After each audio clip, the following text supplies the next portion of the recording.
They were very well known here at Blanche Ely High School. The two were more like brother and sister. They attended the school and graduated in 2023. They spent all their time together and they spent their last moments together. It's 5:30 in the morning. The 4th of July fireworks have long since burned out over South Florida. The sky is still dark. In a quiet residential pocket of Miramar, a lime green Lamborghini Urus rolls slowly down Sunshine Boulevard. Inside are three young people. One of them is a rising social media star with 500,000 followers watching her every move online. In a few seconds, none of that will matter. A car will pull alongside them, gunfire will erupt, and by the time the sun comes up over Broward County, two of the three people in that SUV will be dead. This is the story of Brianna Johnson, known to the world as DreamDoll Bry, or It Girl Bry, and the cousin she grew up with like a brother. This is The Last Ride. Welcome back to my channel. If this is your first time here, this is a channel built on respect. For the victims, for the families still living through this, and for the truth, even when the full truth isn't available yet. Before we go further, hit that subscribe button and drop a comment below. I want to hear your theories, your thoughts, and honestly, your prayers for this family, because they need them. Now, let's begin. Before she was a headline, Brianna Johnson was just a 21-year-old from South Florida trying to build something for herself. Online, she went by two names: It Girl Bry on TikTok, where her handle was It Girl Bry, and DreamDoll Brie, or sometimes DreamDoll Brie, across her other platforms. Between TikTok and Instagram, she had built a following that hovered somewhere between 370,000 and 500,000 people, depending on which count you trust. And in the influencer world, that's not a small number. That's a real audience. That's a real career. She wasn't famous for scandal or controversy. She was known for lifestyle content, the parties, the outfits, the day-in-the-life clips that make up so much of TikTok culture. And she had one certified viral hit under her belt, a track called Bend Over, which took off as a TikTok sound, the kind of song that ends up soundtracking thousands of other people's videos without them even knowing who made it. That's a strange kind of fame. You can be everywhere and still be a mystery to most of the people scrolling past your song. Friends and family describe her as someone who was building a life in the fast lane of South Florida influencer culture. Mansion parties, luxury cars, nightlife. She was, by every account, someone who loved to celebrate.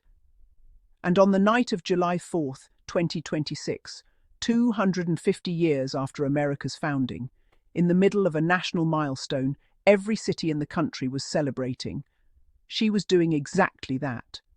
She had no idea it would be her last night alive. Here's what investigators have been able to piece together about Brie's final hours. And I want to be clear with you, as always on this channel. Some of these details come directly from Miramar police. Some come from surveillance footage that's been reviewed by multiple news outlets, and some come from family members speaking to reporters in the raw early days after this happened. Where there's uncertainty, I'll tell you. The night started, like so many South Florida nights do during a holiday weekend, with a party. Specifically, investigators say the group had been at a mansion Airbnb rental, the kind of short-term rental that's become notorious in cities like Miami for hosting exactly this type of high-energy, high-attendance gathering. From there, the group moved on to a nightclub. And after the club, they made not one, but two stops at gas stations before the early morning hours arrived. Riding with Bry that night were two young men. One was her cousin, a young man named Arthur Lee Johnson III, who went by A.J. According to the family, these two weren't just cousins in the technical sense. They were raised together, like siblings, in the same household, the same neighborhood, the same childhood. The second man in the car has not been publicly identified by police. At some point during that gas station stop, something happened. Witnesses and investigators have described it only as a fight, a physical altercation that broke out at the pumps. We don't know, as of this recording, exactly who was involved in that fight, what it was about, or whether the people fighting were connected to what happened next. Miramar police themselves have said it remains unclear whether that altercation and the shooting that followed are connected. But given the timeline, a fight at a gas station, followed shortly after by an ambush-style shooting, it's hard not to wonder if the two are related. Whatever happened at that gas station, the group eventually left. They climbed back into that lime-green Lamborghini Urus, a car that in a city like Miami is basically a moving spotlight, and continued on into the night. They didn't know they were being followed. At approximately 5:30 in the morning on Sunday, July 5th, in the 2700 block of Sunshine Boulevard in Miramar, surveillance cameras captured what happened next. A white sedan, described by police as possibly a 4-year-old model BMW with dark window tints, pulled up alongside the Lamborghini. And then, without warning, gunfire erupted.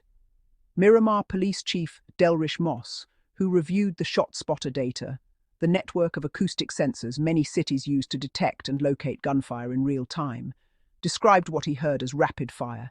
Not a single shot, not a warning, a barrage. The Lamborghini was struck multiple times. Inside, all 3 occupants, Bree, her cousin AJ, and the unidentified third passenger, were shot. The driver, wounded and likely in shock, lost control of the SUV. The vehicle rolled through a stop sign and crashed directly into the side of a nearby house. Let that sink in for a second.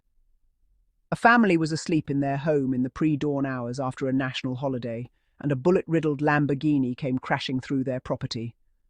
Thankfully, and this is one of the only pieces of good news in this entire story, nobody inside that house was hurt.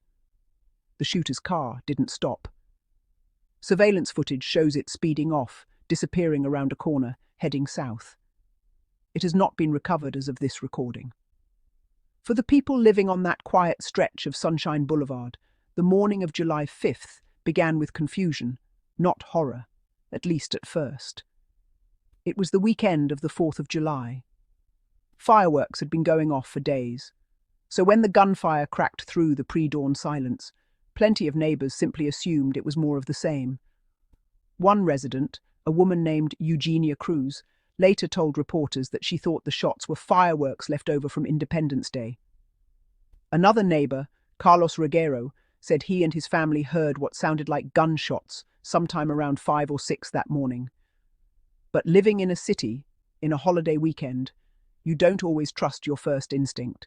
It wasn't until people stepped outside, until they saw a luxury SUV crumpled against the side of a house, until they heard the panic, until they saw the blood, that the truth of what had just happened settled in. The 911 calls that followed, later obtained by TMZ and reviewed by multiple outlets, are hard to listen to. One caller can be heard begging over and over for help to arrive, pleading with the dispatcher while a woman cries in the background. Another caller reports, almost in disbelief, that a car has just crashed into their house and that people are fighting right outside. This wasn't a quiet crime scene. This was chaos, unfolding in real time, captured on a recorded emergency line in a neighborhood that had gone to sleep the night before to the sound of celebration. Police and Miramar Fire Rescue arrived within minutes. All 3 victims were transported, critical, all 3 of them, to Memorial Regional Hospital in Hollywood, Florida. By Monday morning, Miramar police confirmed what so many people online had already begun to fear. Brianna Johnson, DreamDoll Bree, had died from her injuries. The news spread through TikTok and Instagram almost instantly. Thousands of comments poured onto her old posts and her final Instagram story, messages of shock, grief, and disbelief from a fan base that had, up until that morning, only known her as a bright, high-energy presence on their feeds. This is one of the strange modern realities of losing a public figure in the social media age.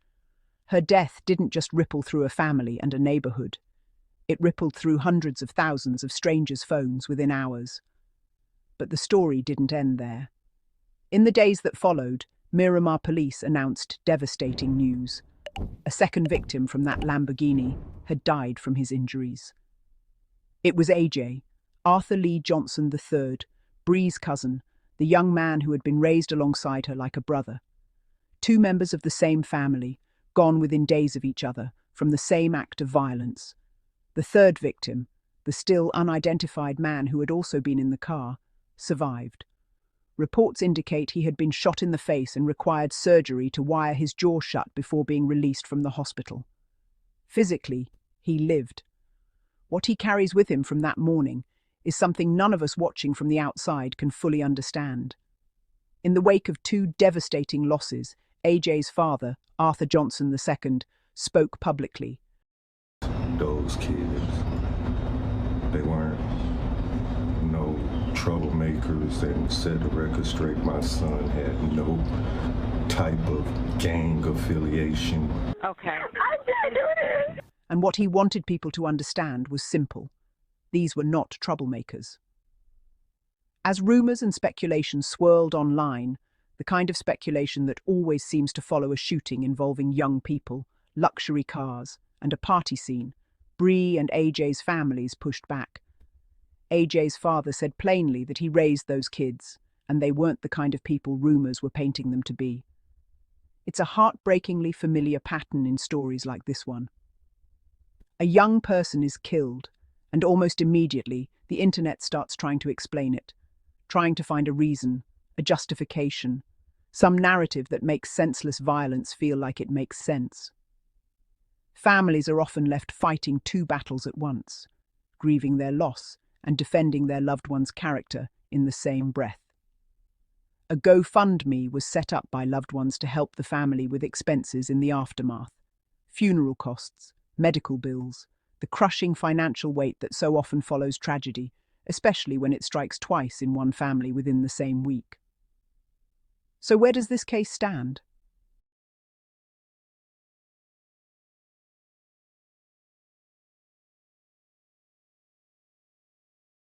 Justice for AJ! Justice for AJ!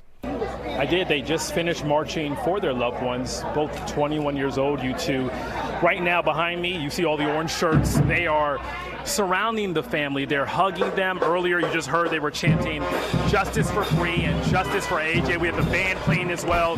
Really, the entire community has come out, but you know, even though this tragedy happened in Miramar, the Pompano Beach commissioner who organized this march says this is something the family wanted to do, to one, raise awareness and demand justice so no other family has to experience what they experienced. As of the most recent reporting available, Miramar police have not announced any arrests in the deaths of Breonna Johnson and Arthur A.J. Johnson III. Chief Delrish Moss has stated that investigators believe the victims were targeted, meaning police do not believe this was a random act of violence, but rather that whoever opened fire on that Lamborghini was aiming for the people inside it specifically. That word, targeted, carries enormous weight. It means this wasn't a stray shooting, a drive-by aimed at no one in particular. It means someone wanted this to happen to these three people. And it raises the question that's haunting this entire investigation. Was it connected to that fight at the gas station earlier in the night? Was it connected to something from further back? A conflict, a grudge, a dispute nobody outside their circle knew about? Or was it something else entirely? Investigators are actively pursuing leads into a possible dispute that may have taken place before the shooting. They're searching for that white sedan, believed to be a newer model BMW with dark tinted windows, last seen heading south from the scene. Anyone with information has been asked to contact the Miramar Police Department or Broward Crime Stoppers. As of this recording, the shooter or shooters remain unidentified and at large. For the residents of that Miramar neighborhood, this case has left a mark that goes beyond the news cycle. Carlos Regueiro, the same neighbor who first mistook the gunfire for fireworks, later reflected on how senseless the timing felt.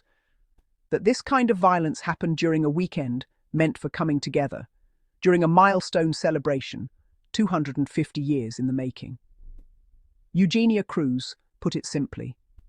There's a kind of insecurity now, a sense that at any moment, someone can walk out their door and not know if they're coming back. That's the quiet, lingering aftermath of a case like this. It's not just the two families who lost their children. It's an entire community that has to rebuild its sense of safety on a street where, one holiday morning, a bullet-riddled luxury SUV came crashing through someone's front yard. I want to step back for a moment because I think this case says something bigger about the world we're living in right now. Bree built an entire career, an entire identity in a digital space. TikTok, Instagram, viral sounds, hundreds of thousands of followers who felt like they knew her. And in a single moment, in the physical world, all of that intersected with something no algorithm could have predicted or prevented. Being an influencer doesn't insulate you from the same dangers that touch anyone else's life. Arguments that escalate, disputes that turn violent, being in the wrong car on the wrong street at the wrong hour of the morning. We don't yet know what triggered this. We don't know if it was random, personal, or connected to something in the party or club scene that surrounded Bree's world. What we do know is that two young people who grew up together, cousins raised like siblings, are gone. And a family, a fan base, and a neighborhood are left trying to make sense of a morning that started with fireworks and ended with gunfire. That's where this case stands right now. No arrests, no confirmed motive. A community searching for answers, and a family grieving two losses at once.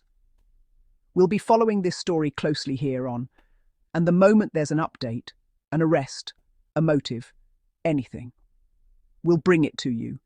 The same way we always do, carefully, respectfully, and based only on what's actually been confirmed.